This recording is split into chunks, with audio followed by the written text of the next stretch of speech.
রয়েছেন অর্থাৎ নেতাকর্মী সমর্থক যারা রয়েছেন তারা অপেক্ষমান রয়েছেন, তারা সেখানে অপেক্ষা করছেন। রাস্তার দুই ধারে তারা দাঁড়িয়ে আছেন, তারা বারবার ছুটে আসার চেষ্টা করছেন যাতে তাদেরকে যাতে নিবৃত্ত করা যায়। সে কারণে আমরা দেখছি যে গাড়ির দুপাশে সেনাবাহিনীর সদস্যরা তারা কিন্তু রশি দিয়ে ব্যারিকেড তৈরি করেছেন যাতে করে কেউ সামনের দিকে আসলে আসতে না পারে, অর্থাৎ তাদের চলাচলে যাতে বিঘ্ন ঘটাতে না পারে। সে কারণেই কিন্তু তারা এই নিরাপত্তা ব্যবস্থা জোরদার করেছে, নিশ্চিত করেছে। আমরা দেখছি যে আসলে গাড়ি বহরটি এখনো কিন্তু আসলে গুলশান 2 পার হতে পারেনি, কারণ এখনো 2 নম্বরের দিকেই তার গাড়ি বহরটি রয়েছে। অর্থাৎ তার গাড়িতে একদিকে ফ্রিজিং ভ্যানের মধ্যে আমরা দেখছি যে তার যে ব্যক্তিগত চিকিৎসক যিনি দীর্ঘদিন ধরেই তাকে চিকিৎসা দিয়ে আসছিলেন, সেই ডাক্তার জাহিদ, স্থায়ী কমিটির সদস্য মেম্বার, তিনিও কিন্তু সেই বেগম খালেদা জিয়াকে বহনকারী যে ফ্রিজিং ভ্যানটি রয়েছে, গাড়িটি রয়েছে, সেই গাড়িতে কিন্তু তিনি ছিলেন এবং সেখান থেকে তিনি সেই গাড়ির সামনের অংশে তাকে আমরা বসা দেখেছি। সেই গাড়িতে করে কিন্তু তাকে নিয়ে যাওয়া হচ্ছে। সেই যখন তার এই গাড়ি বহরকে আমরা দেখেছি যে পুলিশ সদস্যের পাশাপাশি আমরা সেনাবাহিনী, বিজিবি সদস্যরা তারা কিন্তু পর্যাপ্ত নিরাপত্তার মধ্য দিয়েই তাকে নিয়ে যাওয়া হচ্ছে। এখনো কিন্তু গাড়ি বহর আমরা দেখছি যে গুলশান 2 নম্বর যে সিগন্যাল রয়েছে সেই সিগন্যালের ওখানেই কিন্তু এখন পর্যন্ত গাড়ি বহর রয়েছে। হয়তো সামনে যেহেতু মানুষের ভিড় রয়েছে, দুপাশে আমরা দেখেছি নেতাকর্মী, সমর্থক, সাধারণ মানুষ যারা আছে তারা দাঁড়িয়ে আছে, যে কারণে তাদের এই গাড়ি বহরটি জানাজার স্থলে পৌঁছতে হয়তো কিছুটা বেগ পেতে হতে পারে। সেই সময়টায় হয়তো যেহেতু সামনের দিকে আমরা যতটুকু জানি যে সামনের দিকে বিজয় সরণি থেকে শুরু করে পুরো এলাকাটি কিন্তু আসলে জনগণ, সাধারণ মানুষের পদচারণা এবং সাধারণ মানুষ অবস্থান করে আছে, যে কারণে হয়তো সামনের দিকে গেলে আরো সময় লাগতে পারে। তবে এখন পর্যন্ত ফিরোজা থেকে আপনারা দেখেছেন যে আসলে ঠিক 9:15 সময় কিন্তু তাকে এখানে নিয়ে আসা হয়েছে এবং এখান থেকে ঠিক 11টার কিছু পরে তাকে বের করা হয়েছে। তার বাসভবন ফিরোজা থেকে পরবর্তীতে সবশেষ তারেক রহমান যে বাসভবনে ছিলেন সেই বাসভবন থেকেই কিন্তু তার স্বজনরা সেখানে পুরো মরদেহ কিছুক্ষণ দেখেন। তার স্বজনরা কিছুক্ষণ সেই মরদেহটির সঙ্গে থেকেছেন, বেগম জিয়ার সঙ্গে। এরপরেই কিন্তু এই মুহূর্তে রওনা দিয়েছে, সরাসরি এখান থেকে চলে যাবে 6 নম্বর গেট হয়ে জাতীয় সংসদ ভবনের দিকে চলে যাবে। এই মুহূর্তে আমরা দেখতে পাচ্ছি পুরো রাস্তায় কিন্তু সিকিউরিটি প্রোটোকল, কয়েক স্তরের নিরাপত্তা ব্যবস্থা, সাধারণ মানুষ আসলে পুরো এলাকায় অবস্থান করছেন। অন্ততপক্ষে গাড়িটি অন্তত একবার দেখবার জন্য কিন্তু সাধারণ মানুষ আমরা দেখতে পাচ্ছি পুরো রাস্তায় ঘিরে রেখেছে। তবে সেই উৎসুক জনতা এবং বিএনপি নেতাকর্মীদেরকে, সাধারণ মানুষকে আসলে নিয়ন্ত্রণের জন্য আমরা দেখতে পাচ্ছি কয়েক স্তরে নিরাপত্তা দিয়েছে পুলিশ, সেনাবাহিনী, বিজিবি, র্যাবের গাড়ি ভোর আমরা দেখতে পাচ্ছি যে কয়েক স্তরে নিরাপত্তা দিয়ে রেখেছে এবং পুরো এলাকাটি কিন্তু নিরাপত্তা কর্ডন করে রেখেছে। আমরা এর আগে দেখেছি 8:45 পৌনে 9টার দিকে আমরা দেখেছি বেগম জিয়াকে বহনকারী গাড়িটি এভার কেয়ার হাসপাতাল থেকে বের হয় এবং পরবর্তীতে সেখান থেকে প্রায় 9:15 দিকে আমরা দেখেছি বেগম জিয়াকে বহনকারী গাড়িটি তার যে বাসভবন ফিরোজায় পৌঁছে যায়।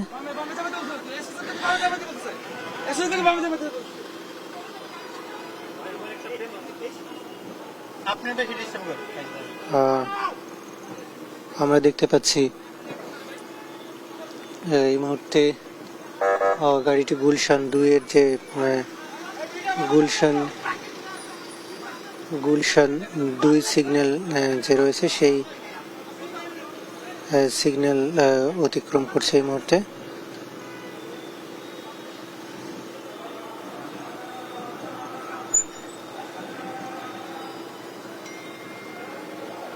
ডানে নিয়ে চলে যান ওই পুলিশের গাড়ি পাশ দিয়ে, পুলিশের গাড়ি পাশ দিয়ে।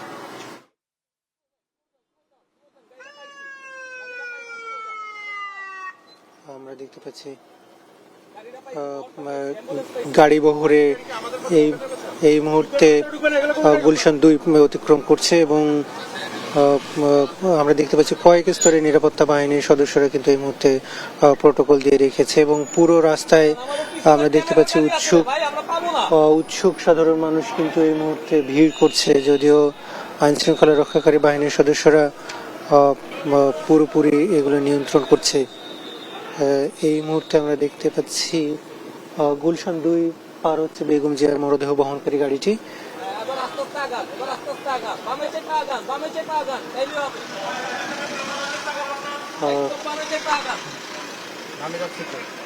পুরো এলাকায় কিন্তু কয়েক স্তরের নিরাপত্তা এখানে।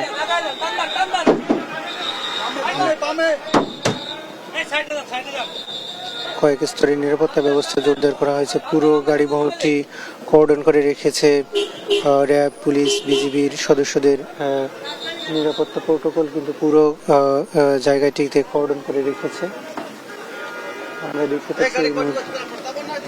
আমরা দেখতে পাচ্ছি এই মুহূর্তে গাড়ি বহরটি কিন্তু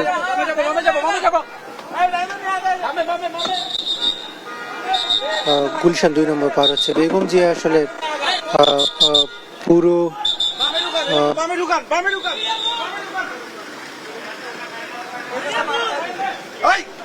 আমরা দেখেছি যে কঠোর নিরাপত্তার মধ্য দিয়ে কিন্তু এই মুহূর্তে তার গাড়িটি যাচ্ছে। সেখানে সেনাবাহিনীর সদস্য, পুলিশ, বিজিবি, র্যাব, পুলিশের সদস্যরা সেখানে কিন্তু কর্ডন করে রেখেছে।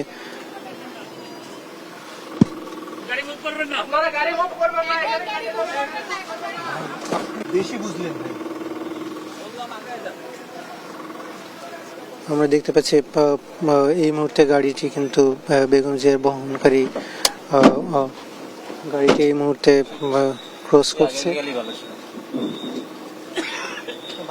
পুরো এলাকায় কিন্তু আইন শৃঙ্খলা রক্ষাকারী বাহিনীর সদস্যদের নিয়ন্ত্রণে এবং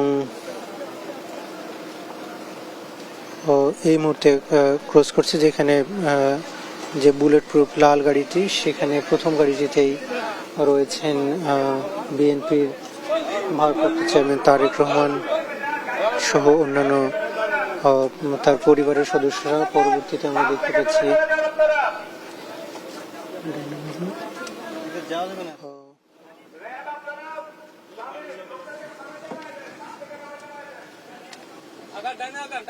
অন্যান্য নিরাপত্তা প্রোটোকলের যেসব গাড়ি সেগুলো কিন্তু আমরা দেখতে পাচ্ছি এই মুহূর্তে এখানে। পুরো এলাকাটি কিন্তু আইন শৃঙ্খলা রক্ষাকারী বাহিনীর সদস্যরা কর্ডন করে নিয়েছে। যেখানে প্রথম গাড়িটি আমরা দেখেছি সেখানে তারেক রহমান সহ বিএনপির পরিবারের অন্যান্য সদস্যরা ছিলেন। একই সাথে পিছনে আমরা দেখতে পাচ্ছি যে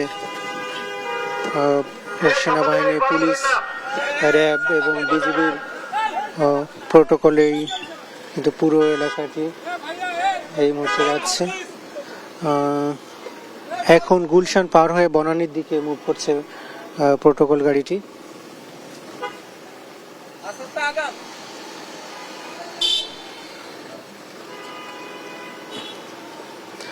নজিরবিহীন নিরাপত্তা এবং সম্মানের সাথে আসলে বেগম জিয়ার এই প্রস্থান, তিনি লক্ষ লক্ষ মানুষের ভালোবাসায় সিক্ত হয়ে আসলে পৃথিবী থেকে চলে যাচ্ছেন।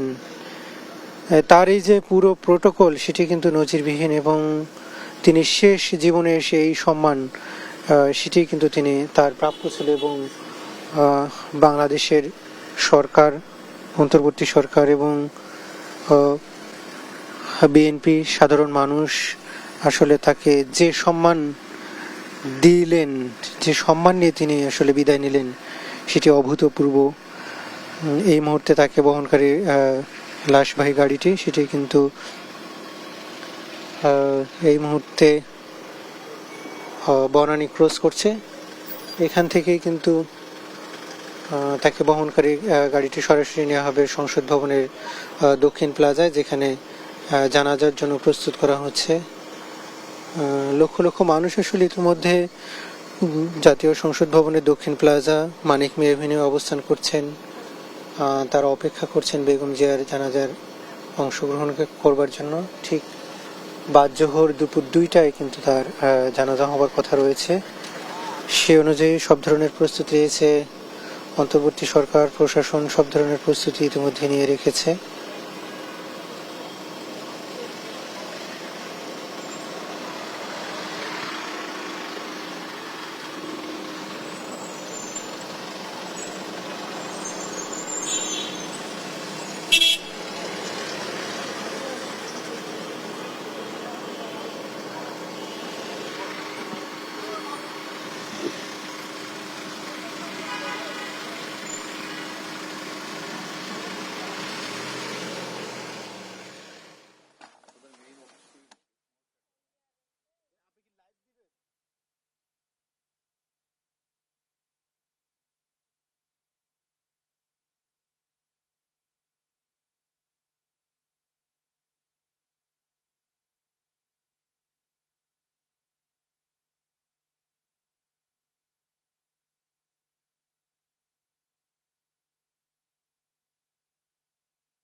আমরা যেটি দেখেছি যে আসলে বেগম জিয়াকে যখন এভারকেয়ার হাসপাতাল থেকে নিয়ে আসার পরে ফিরোজাতে নিয়ে আসা হয়েছিল, সেখান থেকে কিন্তু বের করে সেখান থেকে ঠিক 11টার কিছু পরে তাকে কিন্তু এখান থেকে বের করে তাকে তার জানাজার জন্য, অর্থাৎ তার যে জানাজা অনুষ্ঠিত হবে সংসদ ভবনে দক্ষিণ প্লাজায়, সেই দক্ষিণ প্লাজার উদ্দেশ্যে কিন্তু তার যে গাড়ি বহর সেটি কিন্তু রওনা করেছে 11টার ঠিক কিছুক্ষণ পরে। আমরা দেখেছি যে যেহেতু রাস্তার মধ্যে নেতা কর্মীরা রয়েছে, সেক্ষেত্রে কিছুটা বেগ পেতে হয়েছিল।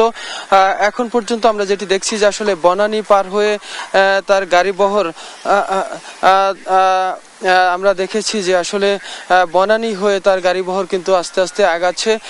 তবে কিছুটা বেগ পেতে হচ্ছে, কারণ হলো যে বিভিন্ন জায়গায় নেতাকর্মীরা কিছু দাঁড়িয়ে তাকে শেষ শ্রদ্ধা জানানোর জন্য, অর্থাৎ তাকে শেষবারের জন্য দেখার জন্য তারা কিন্তু দাঁড়িয়ে থাকেন, যে কারণে কিছুটা বেগ পেতে হচ্ছে। আমরা দেখছি যে আসলে তার গাড়ি বহর এই মুহূর্তে বনানী ক্রস করছে, অর্থাৎ বনানী হয়ে, আমরা জানি যে বনানী হয়ে মহাখালী ফ্লাইওভারের উপর দিয়ে জাহাঙ্গীর গেট হয়ে তারপরে তার যে গাড়ি বহর সেটি কিন্তু সংসদ ভবনের যাবেন, সংসদ ভবনের দক্ষিণ প্লাজায় মানিক মিয়া এভিনিউতে, যেখানে অপেক্ষা করছে লক্ষ লক্ষ নেতাকর্মীরা তাকে শেষবারের মতো বিদায় জানানোর জন্য, যেখানে অপেক্ষা করছেন। আমরা দেখেছি যে দেশের প্রত্যন্ত অঞ্চল থেকে নেতাকর্মীরা এসেছেন এবং তারা সেখানে কিন্তু বেগম জিয়াকে শেষবারের মতো বিদায় জানাবেন, শেষবারের মতো শ্রদ্ধা জানাবেন। সেই জন্য আমরা দেখেছি যে রাতভর, অর্থাৎ রাত থেকেই কিন্তু নেতাকর্মীরা দেশের বিভিন্ন অঞ্চল থেকে তারা কিন্তু এসেছেন। সকালে আমরা যখন যে সংবাদগুলো আমরা দেখেছি, সেখানে দেখেছি যে নেতাকর্মীদের উপচে পড়া ভিড় আমরা লক্ষ্য করেছি। নেতাকর্মীদের একটি দাবি ছিল আসলে, এবং তারা একটা জিনিস প্রত্যাশা করছেন, যেই নেত্রী তাদের জন্য দীর্ঘ 43 বছরের তার রাজনৈতিক ক্যারিয়ারকে উৎসর্গ করেছেন, কারণ তিনি একমাত্র বাংলাদেশের প্রথম নারী প্রধানমন্ত্রী, যিনি দেশের গণতন্ত্র, দেশের স্বাধীনতা, সার্বভৌমত্ব, দেশের মানুষের বাক স্বাধীনতা, দেশের মানুষের নিরাপত্তার জন্য, দেশের শান্তির জন্য জীবনকে উৎসর্গ করে দিয়েছিলেন।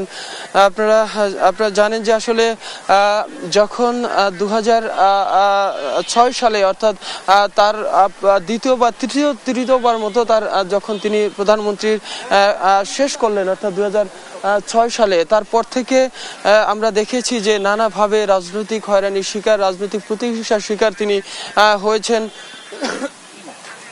2008 সালে আমরা দেখেছি যে 1/11-এর ঘটনার পর থেকেই আমরা একের পর এক যখন 2009 সালে নির্বাচন হয়ে আওয়ামী লীগ সরকার ক্ষমতা এসেছেন, তারপর থেকেও আমরা দেখেছি যে নানাভাবেই কিন্তু তাকে রাজনৈতিক প্রতিহিংসার শিকার হতে হয়েছে এবং তাকে কিন্তু ছোট্ট মামলায় তাকে যে কারাবরণ করতে হয়েছিল, তার বাসভবনে অবরুদ্ধ থাকতে হয়েছিল, এমনকি তার যে স্বাভাবিক রাজনৈতিক কর্মকাণ্ড সেটিও কিন্তু বাধাগ্রস্ত করা হয়েছিল এবং তিনি তার রাজনৈতিক কর্মকাণ্ড করতে দেওয়া হয়নি। অর্থাৎ কিছুক্ষণ আগে তার মরদেহবাহী গাড়িটি যে ফিরোজা এসেছেন সেই ফিরোজাতেও কিন্তু তাকে অবরুদ্ধ করে রাখা হয়েছিল।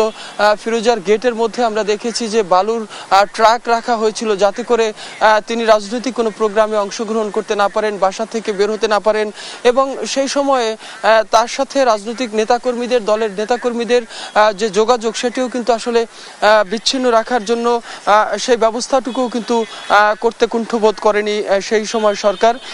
তারপরে তাকে জেলে নেয়ার পরে তার যে অবস্থা ছিল, শারীরিক অবস্থা দিন দিন যখন অবনতি হয়, একই সাথে সবচেয়ে বড় কষ্ট তিনি যখন যেটি পেয়েছেন সেটি 2013 সালে যখন তার স্বামীর স্মৃতি বিজড়িত যেই মইনুল রোডের বাসাটি, সেই বাসার থেকে যখন নানা চক্রান্ত করে তাকে বের করে দেওয়া হয়েছিল, তখন কিন্তু আসলে খালেদা জিয়া সবচেয়ে বেশি মানসিকভাবে ভেঙে পড়েছিলেন।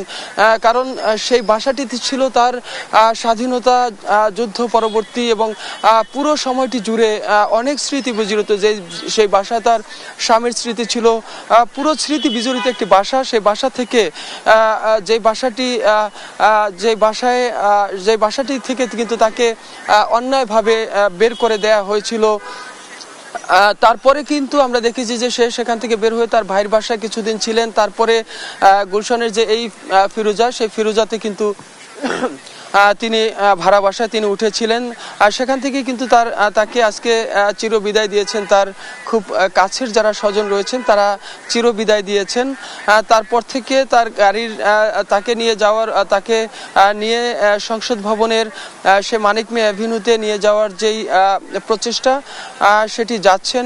এই মুহূর্তে আমরা যেটি দেখছি যে আসলে তার গাড়ি বহর বনানী হয়ে আসলে সামনের দিকে এগোচ্ছে। তবে যেহেতু রাস্তায় অর্থাৎ বনানী এফআর টাওয়ার যেটা রয়েছেন সেই এফআর টাওয়ার অতিক্রম করেছেন, কিছুক্ষণের মধ্যেই হয়তো আমরা তার গাড়ি বহরটি, যেহেতু রাস্তায় কিছুটা মানুষজন অর্থাৎ নেতাকর্মীদের অবস্থান রয়েছে সে কারণে কিন্তু একটু আগাতে বেগ পেতে হচ্ছে।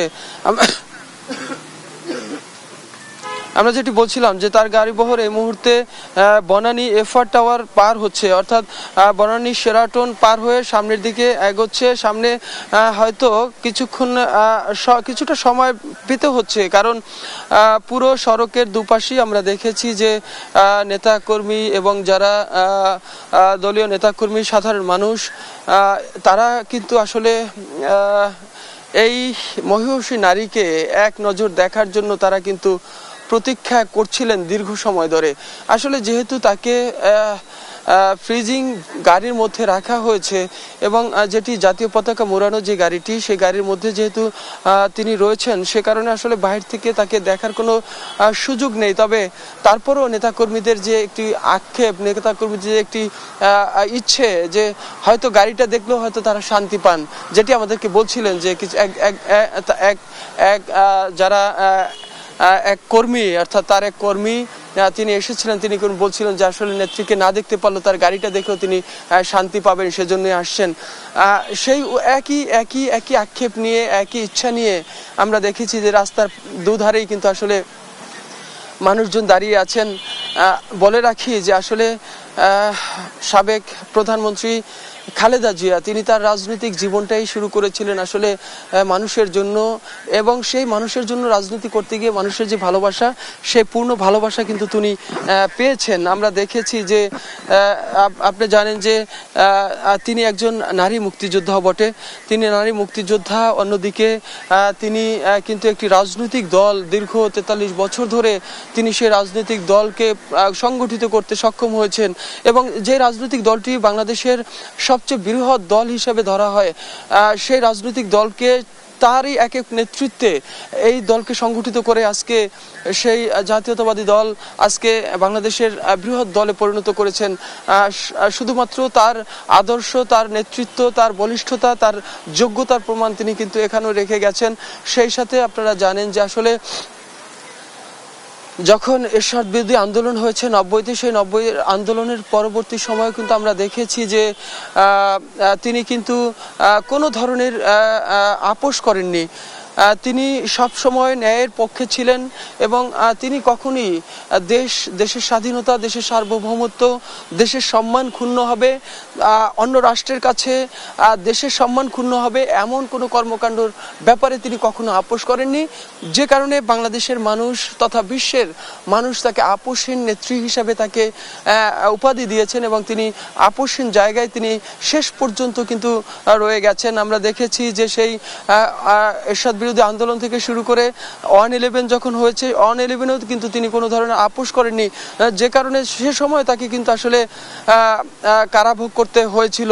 তারপরে আমরা দেখেছি যে যখন আওয়ামী লীগ সরকার ক্ষমতায় আসে এবং বেশ কয়েকটি অবৈধ নির্বাচনের মাধ্যমে তারা ক্ষমতা দীর্ঘায়িত করে, ঠিক তখনও আমরা দেখেছি যে রাজনীতির প্রশ্নে, দেশের প্রশ্নে কোনো ধরনের আপোষ করেননি। তিনি যদি আপোষ করতেন তাহলে হয়তো তাকে বাংলাদেশের কোনো একটি হাসপাতালে তাকে শেষ নিঃশ্বাস ত্যাগ করতে হতো না। হয়তো সে আল্লাহ চাইলে হয়তো তিনি সুস্থ হতেন, অথবা তিনি আরো সুস্থভাবেই স্বাভাবিকভাবেই হয়তো তার মৃত্যু হতো। কিন্তু তিনি আপোষ করেননি বলেই তাকে কিন্তু ধুকে ধুকে হাসপাতালের বিছানায় এবং সেই কারাগারে থাকা অবস্থায় তার চিকিৎসার অভাব, এবং আপোষ করেননি বলেই তিনি কিন্তু আসলে দেশকে ছেড়ে, দেশের মায়া ছেড়ে তিনি কিন্তু আসলে সে বিদেশে চিকিৎসা নিতে কিন্তু তিনি যাননি।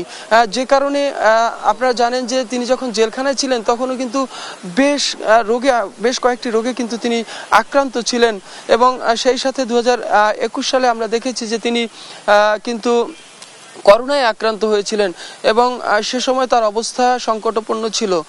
তো তারপরেও আসলে কোনো ধরনের আপোষ তিনি করতে রাজি হননি। আমরা যেটি দেখেছি যে তার অবস্থান থেকে, অর্থাৎ দেশের মানুষের ভালোবাসা এবং সেই অবস্থান থেকে তিনি যেটি করেছেন, তিনি তার স্বামীকে তো হারিয়েছেনই, তারপরে আমরা দেখেছি যে তার খুব আদরের সন্তান, দুটি সন্তানের মধ্যে সবচেয়ে ছোট সন্তান যিনি ছিলেন আরাফাত রহমান কোকো, তাকেও কিন্তু তিনি হারিয়েছেন। তিনি চাইলে তখন দেশের রাজনীতি ছেড়ে, দেশের ভালোবাসা ত্যাগ করে তিনি কিন্তু পারতেন বিদেশে চলে যেতে, কিন্তু তিনি যাননি। শেষ পর্যন্ত তার ছেলে বাংলাদেশে এসেছেন, অর্থাৎ ছোট ছেলে এসেছেন, কিন্তু জীবিত অবস্থায় আসতে পারেননি। সেটিও কিন্তু তার ছেলের মৃত্যুর সময় কিন্তু তিনি পাশে থাকতে পারেননি, সেই উৎসর্গও তিনি করেছেন। তারপরে আমরা দেখেছি যে দীর্ঘ 17 বছর ধরে বড় ছেলে, যিনি বাংলাদেশ থেকে রাজনৈতিক প্রতিহিংসার শিকার হয়ে তিনি দেশ ছেড়ে তাকে যেতে বাধ্য করা হয়েছিল, তিনিও গিয়েছেন। গত 17 বছর বড় ছেলেরও কোনো ভালোবাসা পাননি, তিনি ভালোবাসা দিতেও পারেননি, নিতেও পারেননি। তো এই যে ত্যাগ, সে ত্যাগ কিন্তু তিনি করেছেন। কিন্তু সে 24-এর গণ অভ্যুত্থান হলো, যখন একটি সুন্দর বাংলাদেশ হলো, ফ্যাসিবাদ চলে গেল, তখন এই বাংলাদেশে সুন্দরভাবে নিঃশ্বাস নেয়ার একটি প্রত্যাশা তার ছিল। কিন্তু ভাগ্যের নির্মম পরিহাস, আসলে তিনি সেটি ঠিকভাবে নিতে পারেননি, কারণ তখন তারপর থেকেই তিনি আস্তে আস্তে ভীষণ অসুস্থ হয়ে পড়েন। আমরা জানি যে মারা যাওয়ার ঠিক কিছুদিন আগে তিনি খুব অসুস্থ হয়ে পড়লে তাকে রাজধানীর এভার কেয়ার হাসপাতালে তাকে ভর্তি করা হয়। পরবর্তীতে আস্তে আস্তে তার অসুস্থতা বেড়ে যাওয়ার কারণেই কিন্তু তাকে সেখান থেকে আইসিইউতে নেওয়া হয়, এবং সেইখানেই কিন্তু আমরা দেখেছি যে সে আইসিইউতে থাকা অবস্থায় তাকে বিশেষজ্ঞ চিকিৎসক প্যানেল তাকে চিকিৎসা দিয়েছেন, দেশি বিদেশি চিকিৎসকরা তাকে চিকিৎসা দিয়েছেন এবং সর্বোচ্চ চিকিৎসা দেওয়ার চেষ্টা করেছেন। এবং এই চিকিৎসা প্যানেলে আপনি জানেন যে তার পুত্রবধূ তারেক রহমানের স্ত্রী ডাক্তার জোবাইদা রহমানও কিন্তু তার চিকিৎসা প্যানেলে ছিলেন, এবং সেও কিন্তু তার সার্বক্ষণিক খোঁজখবর রেখেছেন এবং শরীরের সমস্ত খোঁজখবর রেখে তার যে চিকিৎসা কার্যক্রম সেটি কিন্তু পরিচালনা করে আসছিলেন। কিন্তু যেটি বলার কথা, আসলে সৃষ্টিকর্তার ইচ্ছা এবং হায়াত শেষ হয়ে যাওয়ার কারণে হয়তো তিনি চলে গেছেন, কিন্তু যে অমর স্মৃতি রেখে গেছেন বাংলাদেশে প্রতিটি কানায় কানায় যেই অবদান রেখে গেছেন তার এই জীবন দশায়, সেটি হয়তো সারা জীবন অমর হয়ে থাকবেন, সেটি মানুষের অন্তরে অন্তরে থাকবেন। আর তার প্রমাণ তো আসলে তার মারা যাওয়ার খবর শুনে আমরা দেখেছি পুরো দেশ যেন স্তব্ধ হয়ে গেছে, পুরো দেশের যেন শোকের ছায়া নেমে এসেছে, পুরো দেশ যেন স্তম্ভিত হয়ে গেছে।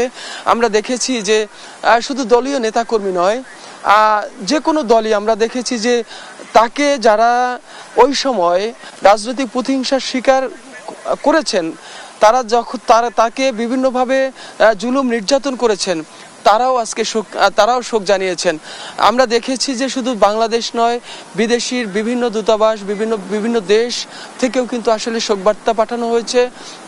এবং আপনারা জানেন যে আজকে তার শেষ জানাজা, সেই জানাজায় কিন্তু বিভিন্ন দেশের থেকে প্রতিনিধিরা আসছেন। অর্থাৎ একজন নেতা, একজন নারী, তিনি একদমই সামান্য একজন নারী ছিলেন, আসলে একজন গৃহকর্মী থেকে জাতীয় নেতা হয়ে যাওয়ার পিছনে তার একক প্রজ্ঞা ছিল। এবং তার এই যে পুরো জীবনটায় তার যে অবদান, সে অবদান আসলে জাতি কোনোদিন শোধ করতে পারবে না। এবং এই অবদানের জন্য তিনি আসলে অমর হয়ে থাকবেন। যেটি আমরা শুনেছি যে গতকালকেও আমরা দেখেছি যে অন্তর্বর্তীকালীন সরকারের প্রধান তিনি যেটি বলার চেষ্টা করেছেন, তিনি কিন্তু বলেছেন যে আজকে জাতি একজন অভিভাবককে হারিয়েছেন। সত্যি কথা বলতে আসলে বেগম জিয়া জাতির জন্য অভিভাবকের জায়গায় ছিলেন, কারণ যতগুলো আন্দোলন সংগ্রাম হয়েছে, জাতির যখন দুর্দিন এসেছে তখনই কিন্তু হাল ধরেছেন বেগম জিয়া। তার গাড়িবহর, অর্থাৎ তাকে শেষ বিদায় জানানোর জন্য, তাকে শেষবারের শ্রদ্ধা জানানোর জন্য তাকে নিয়ে যাওয়া হচ্ছে সংসদ ভবনে। সেখানে কিন্তু আমরা তার গাড়িবহরটি এই মুহূর্তে আমরা দেখছি যে বনানী হয়ে মহাখালীর দিকে যাচ্ছেন। চেয়ারম্যান বাড়ি এলাকায় এই মুহূর্তে রয়েছেন। সেখান থেকে কিন্তু আস্তে আস্তে ধীরে ধীরে তার গাড়িবহরটি সামনের দিকে এগোচ্ছেন। আমরা দেখেছি যে গাড়ি বহরের পর্যাপ্ত নিরাপত্তা নিশ্চিত করেছেন এসএসএফ সদস্যরা, সেই সাথে সেনাবাহিনীর সদস্যরা রয়েছেন, বিজিবির সদস্যরা রয়েছেন, পুলিশ সদস্য রয়েছেন। আমরা দেখেছি যে গাড়ির সামনে যেভাবে নিরাপত্তা নিশ্চিত করা হয়েছে, যে গাড়িটিতে করে আপনারা দেখছেন যে আসলে তাকে কিন্তু জাতীয় পতাকা মোড়ানো একটি গাড়িতে করে সকালে এভারকেয়ার হাসপাতাল থেকে নামানো বের করা হয়েছে। এবং সেই গাড়িতে করেই কিন্তু আসলে এই ফিরোজাতে, অর্থাৎ গুলশানে নিয়ে আসা হয়েছে, তার বাসভবনে নিয়ে আসা হয়েছিল। এবং সেখান থেকে এই মুহূর্তে তার গাড়ি বহরটি কিন্তু বনানী পার হয়ে মহাখালীর দিকে যাচ্ছেন। যে সড়কটি রয়েছে সেই সড়কে যাচ্ছেন। যদি দেখেন রাস্তার সড়কের পাশে কিন্তু নেতাকর্মীরা তার পিছনে পিছনে দৌড়িয়ে যাওয়ার চেষ্টা করছেন। এটি আসলে ভালোবাসা। একটি নেতার জন্য, একটি অভিভাবকের জন্য এটি ভালোবাসা। যে ভালোবাসার দৃষ্টান্ত আজকে দেখছি যে তার গাড়ি চলছে, পিছনে পিছনে পাগলের মতো মানুষগুলো ছুটছে। এটা একজন নেতা হিসেবে এটা তার অনেক বড় পাওয়া। আমরা দেখছি যে দেখেন যেই গাড়িটিতে করে তাকে নেওয়া হচ্ছে, অর্থাৎ জাতীয় পতাকা মোড়ানো যেই গাড়িটি, ফ্রিজিং গাড়িটি করে তাকে নেওয়া হচ্ছে, সেই গাড়িটি দেখার জন্য এবং সেই গাড়ির পিছনে পিছনে অসংখ্য মানুষ আমরা দেখেছি যে সড়কে পাশে দৌড়ে দৌড়ে যাচ্ছেন। তো এইটি একটা নেতার জন্য এর চেয়ে বড় পাওয়া আর হতে পারে না। এতে আসলে বোঝা যায় যে আসলে তার গ্রহণযোগ্যতা, তার প্রতি মানুষের ভালোবাসা, তার প্রতি মানুষের আবেগের জায়গাটা আসলে কোথায়। কারণ তিনিও আসলে মানুষের জন্য, এদেশের মানুষের জন্য তিনিও তার জীবনটাকে এভাবে উৎসর্গ করেছেন।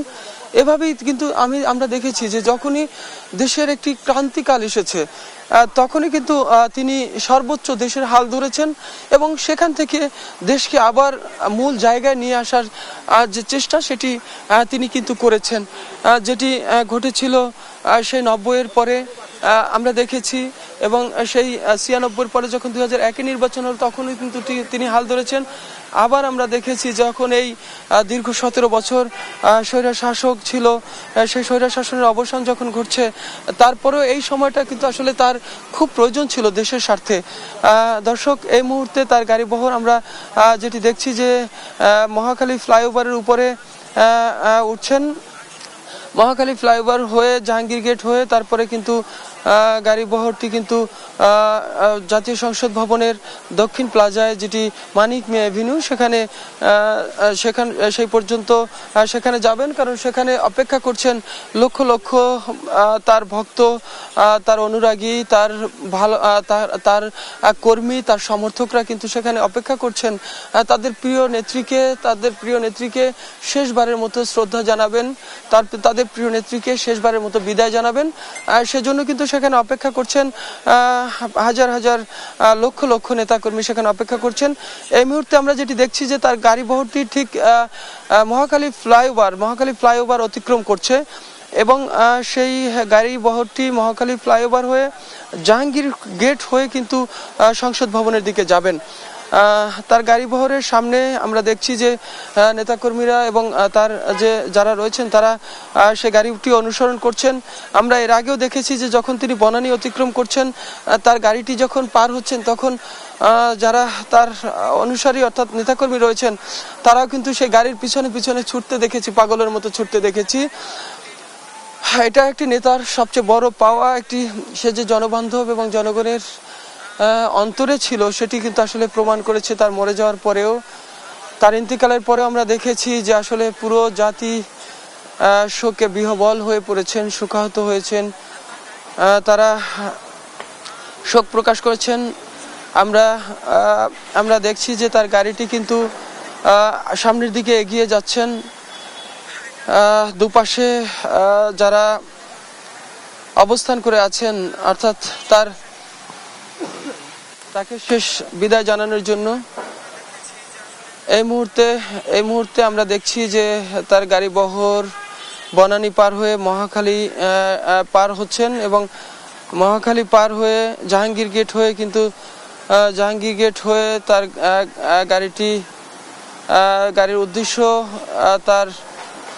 গাড়ির উদ্দেশ্য জানাজা স্থল, যেখানে তাকে শেষ বিদায় জানাবেন, সেই জানাজা স্থলের দিকে তাকে নিয়ে যাওয়া হচ্ছে, যেখানে অপেক্ষমান রয়েছেন লক্ষ লক্ষ নেতাকর্মী,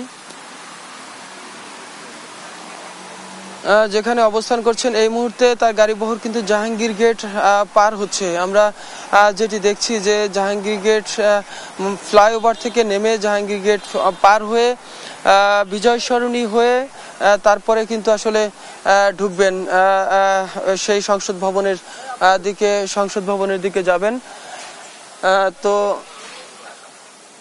সেই সংসদ ভবন এলাকায় আমরা এই মুহূর্তে দেখছি যে বেগম জিয়ার মরদেহ বহনকারী গাড়িটি জাহাঙ্গীর গেট পার হয়ে এই মুহূর্তে বিজয় সরণি অতিক্রম করছে এবং লক্ষ লক্ষ মানুষ কিন্তু তার জানাজার উদ্দেশ্যে রওনা দিয়েছে।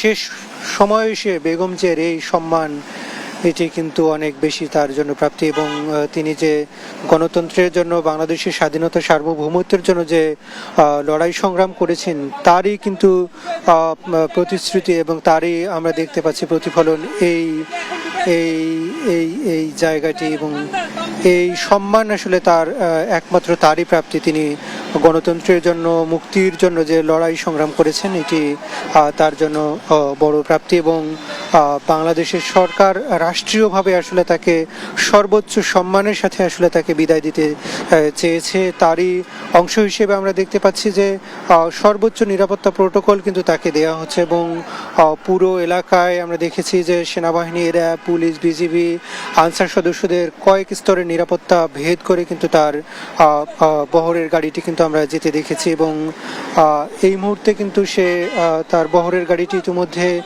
আমরা দেখতে পাচ্ছি যে বিজয় সরণি ক্রস করছে। এরপরই কিন্তু কিছুক্ষণের মধ্যেই গাড়ি বহরটি জাতীয় সংসদ ভবনের ৬ নম্বর গেট দিয়ে যে মূল জানাজার স্থল সেখানে প্রবেশ করবে এবং পুরো রাস্তায় আমরা দেখতে পাচ্ছি অভাবনীয় লক্ষ লক্ষ মানুষ কিন্তু সেই গাড়ি বহরটি এক নজর দেখার জন্য অপেক্ষা করছে। আমরা গাড়ি বহরের সামনে ভিতরেই রয়েছি এবং দেখানোর চেষ্টা করছি আপনাদেরকে যে আসলে পুরো পরিস্থিতিটা কি রকম থমথমে, এবং লক্ষ লক্ষ মানুষ আসলে তার জন্য অপেক্ষা করছে। পুরো রাস্তা আসলে সব দিক থেকে আটকে দেওয়া হয়েছে। সেখানে র্যাব, পুলিশ, বিজিবি, সেনাবাহিনী, এসএসএফ সহ বিমান বাহিনীর সদস্যরা তারা কর্ডন করে রেখেছে পুরো এলাকাটি, এবং কয়েক স্তরের নিরাপত্তার মধ্য দিয়ে কিন্তু তিনি এই মুহূর্তে প্রবেশ করছেন ঠিক সংসদ ভবনের কাছে। বিজয় সরণি অতিক্রম করে কিন্তু তিনি এই মুহূর্তে সংসদ ভবনের কাছাকাছি অবস্থান করছেন। আমরা দেখেছি গতকালকে যখন তার মৃত্যু সংবাদটি ছড়িয়ে পড়ে, তখনই কিন্তু আসলে সারা বাংলাদেশের মানুষ আসলে শোকে স্তব্ধ হয়ে যায়। বাংলাদেশ সরকারের অন্তর্বর্তী সরকারের প্রধান উপদেষ্টা ডক্টর মোহাম্মদ ইউনূস তিনি জাতির উদ্দেশ্যে ভাষণ দিয়েছেন। বিএনপির স্থায়ী কমিটির সদস্য তারা বৈঠক করে সবশেষ সিদ্ধান্ত নিয়েছেন যে আজকে দুপুর 2টায় জানাজা, এবং এরপরেই মরহুম রাষ্ট্রপতি জিয়াউর রহমানের যে সমাধি, সেই সমাধির পাশে তাকে সমাহিত করা হবে, সেই সিদ্ধান্ত তারা নিয়েছে। এবং তিনি শেষ মুহূর্তে এসে তার সন্তানকে কাছে পেলেন, তার পুত্রবধূ, তার নাতনিকে তিনি কাছে পেলেন। সবাইকে আসলে কাছে পেয়ে তিনি শেষ নিঃশ্বাস ত্যাগ করলেন। এটি কিন্তু তার জন্য বড় প্রাপ্তি, এবং তার আজকে 43 বছরের যে রাজনৈতিক কেরিয়ার, সেই রাজনৈতিক জীবনে নানা চড়াই উতরাই পেরিয়ে তিনি বাংলাদেশের মানুষের সাথে থেকেছেন, বাংলাদেশের মানুষকে কাছে পেতে চেয়েছেন। এবং এজন্য আমরা দেখেছি যে তিনি যখনই তার প্রতি কোনো ধরনের নির্যাতন, নিপীড়নের খড়গ নেমে এসেছে, তখনই কিন্তু সেগুলোকে তিনি উপেক্ষা করেছেন, এবং তিনি সাধারণ মানুষের কাতারে থেকেছেন। তিনি দেশের বাইরে যাবার বহু অফার তার কাছে এসেছিল, তিনি সেগুলোকে দুপায়ে মারিয়ে তিনি বাংলাদেশের মানুষের নিরাপত্তার জন্য, সার্বভৌমত্বের জন্য তিনি যে সংগ্রাম করেছেন, তার জন্য এই অভাবনীয় সম্মান, সেটি কিন্তু তার জন্য প্রত্যাশিত সেই সম্মানই কিন্তু বেগম জিয়া পেলেন, এবং সেই সম্মানের সাথেই কিন্তু তিনি মৃত্যুবরণ করলেন। এবং তার শেষ যাত্রাও আসলে সেই সম্মানের সাথেই এখন পর্যন্ত হচ্ছে। সবকিছুই ঠিকঠাক রয়েছে। আইন শৃঙ্খলা রক্ষাকারী বাহিনীর সদস্যরা সর্বোচ্চ তৎপর, সেনাবাহিনী, র্যাব, পুলিশ, বিজিবির সদস্যরা সর্বোচ্চ তৎপর, যাতে কোনো ধরনের বিশৃঙ্খল পরিবেশ যাতে তৈরি না হয় সে ব্যাপারে তারা সর্বোচ্চ তৎপরতা দেখিয়ে যাচ্ছে, এবং আইন শৃঙ্খলা রক্ষাকারী বাহিনীর সদস্যদেরকে সর্বোচ্চ নিরাপত্তার সাথে এখানে প্রোটোকলের দায়িত্ব পালন করতে দেখছি।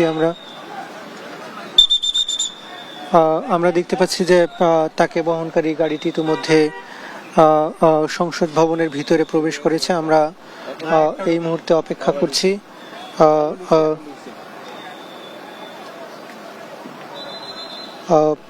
বেগম জিয়ার আসলে এই যে 43 বছরের রাজনৈতিক ক্যারিয়ারে তিনি সাধারণ মানুষের, লক্ষ লক্ষ মানুষের ভালোবাসা নিয়ে আসলে আজকে তার শেষ যাত্রা আমরা দেখতে পেলাম। এবং তিনি আসলে 1 মাসেরও বেশি সময় ধরে এই এভার কেয়ার হাসপাতালে অবস্থান করছিলেন, এবং তিনি নানা ধরনের অসুখে ভুগছিলেন। বিশেষ করে তার রাজনৈতিক ক্যারিয়ারে 2018 সালে তিনি যখন ফেসিবাদী আওয়ামী সরকারের রোষানলের শিকার হয়ে কারাগারে যান, এরপরে কিন্তু তিনি নির্জন কারাগারে নানাভাবে তিনি কিন্তু শোকে আচ্ছন্ন হয়ে পড়েন, এবং সেখানে সেই নির্জন কারাগারে তিনি কিন্তু বিভিন্নভাবে আসলে রোগাক্রান্ত হয়ে পড়েন, এবং সেখানে তার যে যথাযথ চিকিৎসা সেটি কিন্তু কোনোভাবেই দিতে দেওয়া হয়নি। ফলে তিনি কিন্তু এই রোগ শোকেই কিন্তু তিনি আচ্ছন্ন হন। পরবর্তীতে যদিও আওয়ামী সরকার 2021 সালে করোনাকালে তাকে কিছুটা মুক্তি দেয়, যদিও সেই মুক্তি দেওয়ার পরে আসলে সেটি যথাযথ চিকিৎসা আসলে তাকে দেওয়া সম্ভব হয়নি। তিনি দেশের বাইরে যাবার জন্য বারবার আকুল আবেদন করা হয়েছে, কিন্তু সেই ফেসিবাদীদের আসলে কোনোভাবেই হৃদয় গলেনি, এবং তাকে চিকিৎসার সুযোগটুকুও দেওয়া হয়নি। তার মাল্টিপল যেসব চিকিৎসা রোগ ছিল, সেসব রোগে কিন্তু দেশের ভিতরে আসলে ওই মুহূর্তে চিকিৎসা সম্ভব হচ্ছে না বলে তার যে চিকিৎসক দলের প্রধান রয়েছে তারা বলছিলেন, চিকিৎসক দলের নানা স্তরের সদস্যরা কিন্তু সে বিষয়টি বলছিলেন, কোনোভাবেই আসলে তাকে চিকিৎসা নিতে দেওয়া হয়নি। পরবর্তীতে তিনি সেই রোগের শোকেই কিন্তু কাতর হয়ে গেলেন যখন তিনি মুক্তি পেলেন 2024 সালে ছাত্র জনতার অভ্যুত্থানের পরে।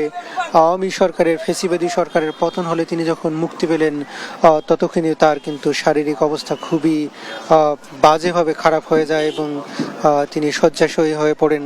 সবশেষ গত নভেম্বরের 23 তারিখে বেগম জিয়া এভারকেয়ার হাসপাতালে ভর্তি হন।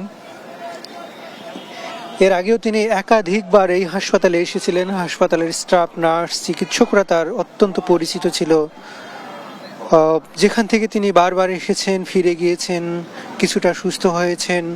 কিন্তু সবশেষ 2024 সালের 23 নভেম্বর যিনি তখন এভারকেয়ার হাসপাতালে আসলেন, তখন কিন্তু আর তিনি ফিরে যাবার অবস্থায় ছিলেন না। নানা রোগ শোকে, বিশেষ করে লিভারে তার সিরোসিস ছিল, সেখান থেকে আর্থ্রাইটিস ছিল, সেই লিভার সিরোসিসের পরে ফুসফুসে তার যে সংক্রমণ হয়, কিডনিতে সংক্রমণ হয়, সেখান থেকে নিয়মিতটা তার ডায়ালিসিস চলছিল। কিডনির সংক্রমণ, ফুসফুসের সংক্রমণ, সেটি নিরসনের জন্য অ্যান্টিফাঙ্গাল, অ্যান্টিবায়োটিক, নানা ধরনের ওষুধ ব্যবহার করা হয়েছে। এরপরে আসলে তাকে বাঁচানো যায়নি। দেশি বিদেশি চিকিৎসকরা সর্বাত্মক চেষ্টা করেছেন। চিকিৎসা বিজ্ঞানের যত ধরনের পদ্ধতি, যত ধরনের বিজ্ঞান রয়েছে, সব কিছু দিয়ে আসলে চেষ্টা করেছে, যেখানে বাংলাদেশের অন্তত 25 জন চিকিৎসক, বিশেষজ্ঞ, বিভিন্ন ডিপার্টমেন্টের চিকিৎসকরা সেখানে অংশ নিয়েছেন। সিঙ্গাপুর, চীন, যুক্তরাজ্যের চিকিৎসকরা অংশ নিয়েছেন এবং যুক্তরাষ্ট্রের জন হপকিন্স বিশ্ববিদ্যালয়ের যেসব চিকিৎসক রয়েছেন তারাও কিন্তু সরাসরি বেগম জিয়ার কনসালটেন্সির সঙ্গে জড়িত ছিলেন। কিন্তু সব চাওয়া পাওয়াকে উপেক্ষা করে তিনি কিন্তু চলে গেলেন। যখন আমরা দেখেছি 23 তারিখে যখন তিনি হাসপাতালে ভর্তি হন, এরপর 25 তারিখে যখন থেকে আইসিইউতে নেওয়া হয়, ভেন্টিলেশন সাপোর্ট দেওয়া হয়, তখন কিন্তু সারা দেশে দেখেছি লক্ষ লক্ষ মানুষ আসলে তার জন্য প্রার্থনা করেছে, তিনি যেন আবারও দেশে সবার মাঝে ফিরতে পারেন, তিনি বাংলাদেশের হাল ধরতে পারেন। সেই প্রত্যাশায়, সেই দোয়া কিন্তু সাধারণ মানুষ করেছে। কিন্তু আমরা দেখেছি আসলে সবার প্রার্থনাকে সেই মহান স্রষ্টাই আসলে তিনি তার কাছে নিয়ে গিয়েছেন এবং তিনি পরপারে পাড়ি জমালেন গতকালকে ঠিক ভোর 6টার দিকে, ফজরের সময় কিন্তু তিনি মহান স্রষ্টার কাছে কিন্তু তিনি চলে গেলেন। এবং তার মৃত্যুর পরে যে সারা দেশে শোকাচ্ছন্ন পরিবেশ বিরাজ করে আমরা দেখেছি। আজকে থেকে 3 দিনের রাষ্ট্রীয় শোক ঘোষণা করা হয়েছে। আজকে বুধবার সারা দেশে সরকারি ছুটি ঘোষণা করা হয়েছে। এত কিছুর মধ্যেও শুধুমাত্র শূন্যতা হচ্ছে এখন বেগম জিয়া, যিনি অকুতোভয় নেত্রী, যিনি আপোষহীন নেত্রী হয়ে বাংলাদেশের স্বাধীনতার, সার্বভৌমত্বের অতন্দ্র প্রহরী হিসেবে তিনি কাজ করেছিলেন। তাকে কিন্তু বাংলাদেশের মানুষ হারিয়ে আসলে অভিভাবক একজন হারালেন। একই সাথে আমরা দেখেছি সব রাজনৈতিক দলের নেতা কর্মী যারা রয়েছেন তারা কিন্তু বেগম জিয়ার এই মৃত্যুতে শোক প্রকাশ করেছেন। আমরা দেখেছি গতকালকে বিভিন্ন দেশের দূতাবাস থেকে বেগম জিয়ার জন্য যে শোক বই রাখা ছিল বিএনপি চেয়ারপারসনের কার্যালয় গুলশানে, সেখানে আমরা দেখেছি চীনের রাষ্ট্রদূত এসেছে, জাপানের রাষ্ট্রদূত, আমেরিকা রাষ্ট্রদূত এসেছে, পাকিস্তান, ভারত, যুক্তরাজ্য, ইউরোপীয় ইউনিয়ন সহ নেদারল্যান্ড, হংকং, মালয়েশিয়া, কাতার, বিভিন্ন দেশের দূতাবাস থেকে দূতাবাসের কর্মকর্তারা এসেছেন, রাষ্ট্রদূতরা এসেছেন, বেগম জিয়ার শোক বইয়ে তারা সই করেছেন এবং তাদের সাথে যে সেসব রাষ্ট্রের সাথে যে বাংলাদেশ সরকারের এবং বেগম জিয়ার যে শোক, সেই জায়গায় কিন্তু বেগম জিয়ার সাথে তাদের যে স্মৃতি সেগুলো কিন্তু লিখে গিয়েছেন। বেগম জিয়ার এই প্রত্যাবর্তন আসলে বাংলাদেশের মানুষের কাছে অপ্রত্যাশিত ছিল যে যখন জুলাই অভ্যুত্থানের পরে বাংলাদেশ নতুন করে একটি ফেসিবাদ বিরোধী স্বয়ংসম্পূর্ণ রাষ্ট্রের যে স্বপ্ন দেখছিল, যেখানে বিএনপি চেয়ারপারসন বেগম খালেদা জিয়ার নেতৃত্ব অবশ্যম্ভাবী মনে করা হচ্ছিল এবং তার নেতৃত্বেই বাংলাদেশের মানুষ ঘুরে দাঁড়াবে, রাষ্ট্র ঘুরে দাঁড়াবে, দেশের চিকিৎসা খাত, স্বাস্থ্য, চিকিৎসা, শিক্ষা, অর্থনীতি, বাণিজ্য সব কিছু আসলে ঘুরে দাঁড়াবে এবং বাংলাদেশ রাষ্ট্রের যে স্বপ্ন দেখেছিল 54 বছরে, সেই স্বপ্ন, অধরা স্বপ্নগুলোকে তিনি আসলে বাস্তবায়ন করবেন, সেই প্রত্যাশা ছিল সাধারণ মানুষের। কিন্তু তার বিপরীতে আমরা দেখেছি যে মহান স্রষ্টা তাকে আসলে শেষ পর্যন্ত নিয়েই গেলেন, তিনি বাংলাদেশ থেকে চলে গেলেন। এরপরে বাংলাদেশের মানুষের যে আবেগ, তাকে হারানোর যে বেদনা, সেটি কিন্তু লক্ষ্য করা যাচ্ছে। আজকে মানিক এভিনিউয়ে সংসদ ভবনের দক্ষিণ প্লাজায় লক্ষ লক্ষ মানুষ কিন্তু ইতিমধ্যে জানাজার উদ্দেশ্যে এখানে জড়ো হয়েছেন, যদিও এখন পর্যন্ত জানাজা শুরু হতে অন্তত 2 ঘন্টার বেশি সময় এখনো বাকি রয়েছে। এরই মধ্যে আমরা দেখতে পাচ্ছি লক্ষ লক্ষ মানুষ কিন্তু জানাজার জন্য এখানে জড়ো হয়েছেন। মানুষের এই ব্যাপক প্রত্যাশা বেগম জিয়াকে ঘিরে, সেটি কিন্তু অভাবনীয় এবং আমরা দেখেছি বিশ্বের বিভিন্ন দেশের রাষ্ট্রপ্রধানরা বেগম জিয়ার এই তাদের প্রতিনিধি পাঠিয়েছে বেগম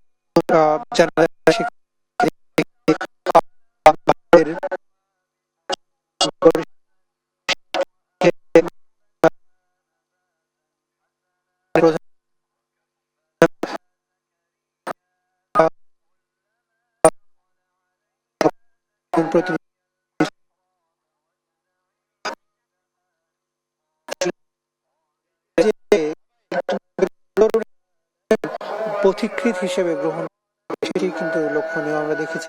জানিয়ে রাখি যে আসলে বেগম খালেদা জিয়ার যে লাশবাহী গাড়িটা ছিল, মরদেহ নিয়ে সংসদ ভবন এলাকায় আসা হয়েছে এবং সংসদ ভবন এলাকায় মানুষ, তাদের নেতাকর্মী থেকে শুরু করে সাধারণ মানুষ, তারা এখানে কানায় কানায় পরিপূর্ণ হয়ে গিয়েছেন। এবং যদি আমরা আসলে বলতে চাই যে খালেদা জিয়ার যে বর্ণাঢ্য যে রাজনৈতিক যে তার কেরিয়ার এবং তার যে দর্শন ছিল, সেই জায়গা থেকে আসলে তার জন্ম থেকেই আসলে 1945 সালে যে তার জন্ম হয় দিনাজপুরে, সেখান থেকে আসলে তার বেড়ে ওঠা এবং পরবর্তীতে 1951 সালে স্কুল জীবনে শুরু হয় তার দিনাজপুরের সেন্ট জোসেফ কনভেন্ট নামের একটি মিশনারি স্কুলে এবং সেখান থেকে পরবর্তীতে 1960 সালে 5 আগস্ট তৎকালীন সেনাবাহিনীর ক্যাপ্টেন জিয়াউর রহমানের সঙ্গে তিনি বিবাহ বন্ধনে আবদ্ধ হন এবং তার নতুন জীবনের যে যাত্রা শুরু হয়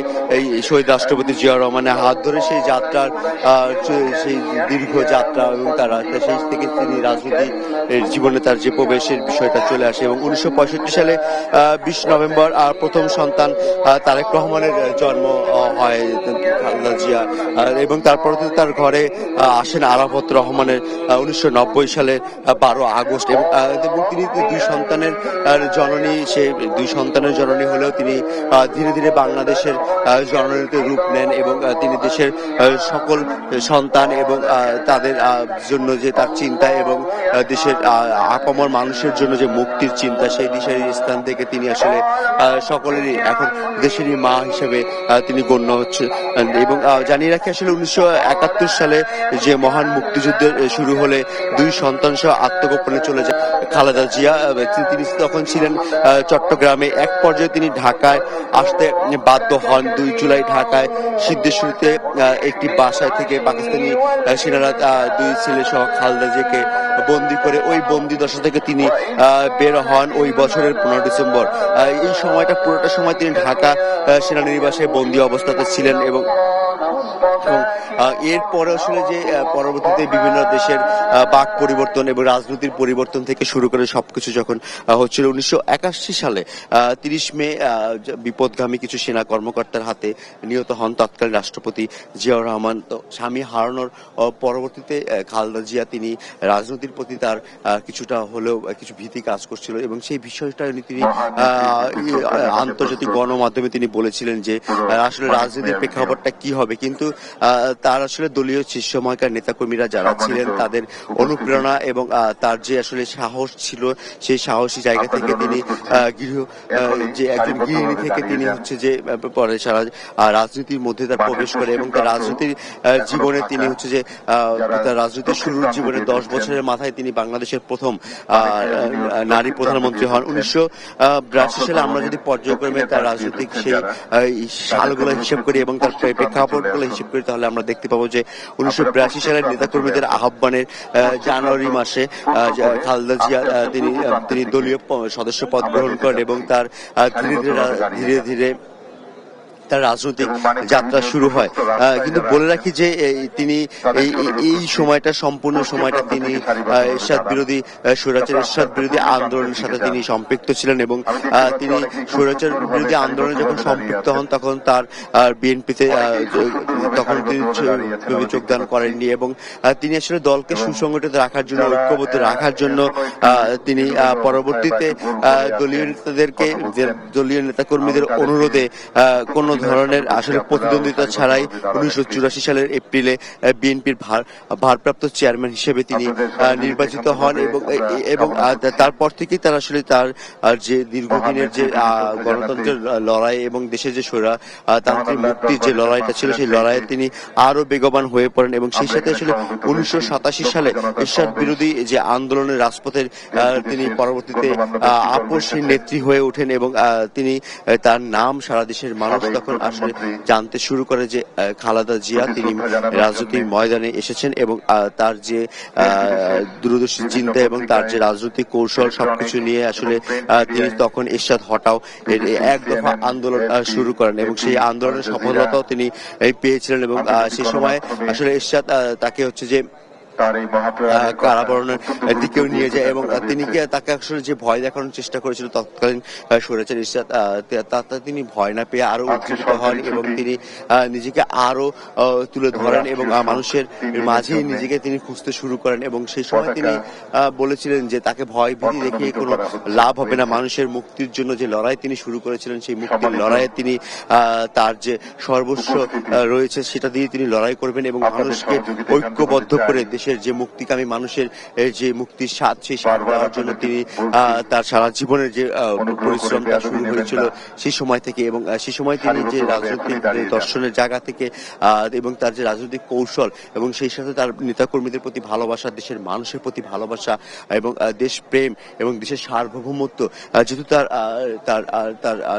হাজবেন্ড ছিলেন শহীদ রাষ্ট্রপতি জিয়াউর রহমান, তিনি একজন মুক্তিযোদ্ধা ছিলেন এবং তার যে আসলে দেশের প্রতি যে ভালোবাসা, তিনি স্ত্রী সন্তানদেরকে ফেলে করে আসলে দেশ মায়ের প্রতি তার ভালোবাসার জন্য শহীদ রাষ্ট্রপতি জিয়াউর রহমান যেভাবে ছুটে গিয়েছিলেন যুদ্ধে, সেই প্রেরণাই হচ্ছে যে পরবর্তীতে খালেদা জিয়াকে তার অনুপ্রেরণা হয়ে দাঁড়ায় এবং সেই স্থান থেকেই তিনি আসলে দেশের মানুষের জন্য এবং দেশের সার্বভৌমত্ব এবং দেশের স্বাধীনতার জন্য তিনি সেই মুক্তির লড়াইয়ে নামেন।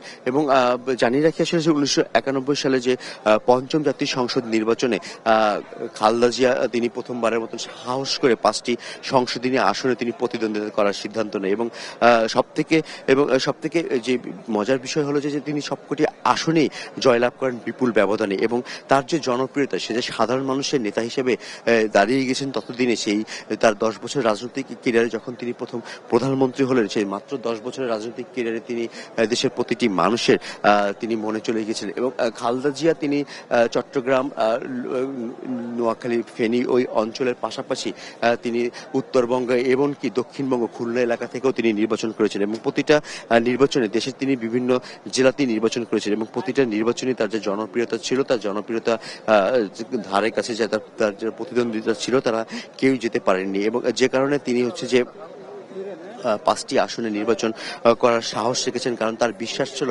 এদেশের মানুষের জন্য, তার যে এদেশের মানুষের মুক্তির জন্য তার যে মুক্তির যে লড়াই তিনি করেছেন, সেই মানুষ তাকে ভালোবাসা দিবে। সেই ভালোবাসায় তিনি আসলে তখন 5টি আসনে, প্রথম নির্বাচনে তিনি 5টা আসনে জয়লাভ করেন এবং সেই জয়লাভের পরে আসলে বিএনপি সরকার গঠন করেন। তো তিনি সেই গঠনের মাধ্যমে যে রক্ষণশীল মুসলিম রাষ্ট্র বাংলাদেশে, সেই রাষ্ট্রে আসলে সেই সময় যে মুসলিম রাষ্ট্রে একজন নারী প্রধানমন্ত্রী হওয়াটা কতখানি প্রতিবন্ধকতার, কতখানি বিশ্ব রাজনীতির একটা চ্যালেঞ্জ ছিল, সেই চ্যালেঞ্জকে মোকাবেলা করি এবং খালেদা জিয়া বিশ্ব রাজনীতিকে দেখিয়ে দিয়েছেন যে এদেশের নারীরা আসলে কতখানি সক্রিয় এবং এদেশের নারীরা মানুষের যে ভালোবাসায় শিক্ষিত হতে পারে এবং যে এদেশের নেতৃত্বে আসতে পারে, সেই নেতৃত্বের জায়গাটা খালেদা জিয়া তিনি দেখিয়ে গিয়েছিলেন দেশের প্রথম নারী প্রধানমন্ত্রী হয়ে। এবং 1996 সালে পরবর্তীতে তিনি যে 5 বছরের তার যে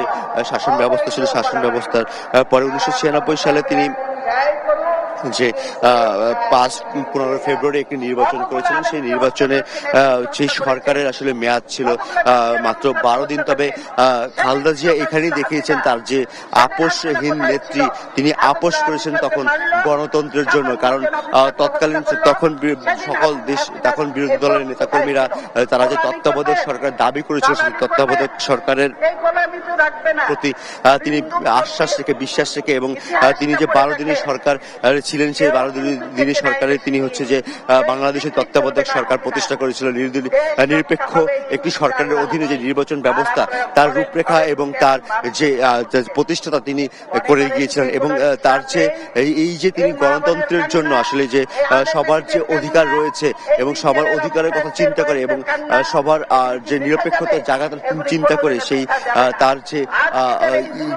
দৃঢ় চিন্তা, যেমন তিনি তখন রাষ্ট্র ক্ষমতায় ছিলেন, তিনি চাইলে শেখ হাসিনার মতন তিনি পারতেন যে যেভাবে হোক আমির নির্বাচন থেকে শুরু করে রাতের ভোট থেকে শুরু করে তিনি পারতেন যে রাষ্ট্রীয় কাঠামোকে ব্যবহার করে, রাষ্ট্রকে ব্যবহার করে তিনি ক্ষমতা টিকে থাকতে পারতেন। কিন্তু খালেদা জিয়া তিনি তা না করে তিনি সে সময় তিনি তত্ত্বাবধায়ক সরকার ব্যবস্থা চালু করে দিয়ে তিনি সেই নির্বাচনে আবার নিজে অংশগ্রহণ করে বিরোধী দলীয় সরকারে গিয়েছেন এবং তার জন্য তার কোনো বিন্দু পরিমাণ আক্ষেপ, ক্ষোভ বা কোনো ধরনের খারাপ লাগার বিষয়টি তিনি তার কখনো তার আচরণে এবং তার কথায় কোনো দিনই প্রকাশ তিনি করেননি। 3 বারের এই প্রধানমন্ত্রী আসলে তিনি যে আসলে জনমানুষের নেত্রী হয়ে উঠেছিলেন, তিনি জনমানুষের সে দাবির জায়গা থেকে চিন্তা করে তিনি দেশের মানুষের প্রতিটি মানুষকে তিনি তার নিজের দেশের মানুষ, নিজের দেশের সন্তানকে চিন্তা করে সেই স্থান থেকে আসলে তিনি তৎকালীন বিরোধী দলের নেতারা যে তত্ত্বাবধায়ক সরকার দাবি তুলেছিলেন, সেই দাবিকে তিনি মেনে নিয়েছিলেন, কারণ তার ধারণা ছিল যে যারা দাবি তুলছে তারাও এই দেশের মানুষ। তো সকলের দাবি মেনে নেওয়ার যে তার যে চিন্তা, তার যে সেই দূরদর্শী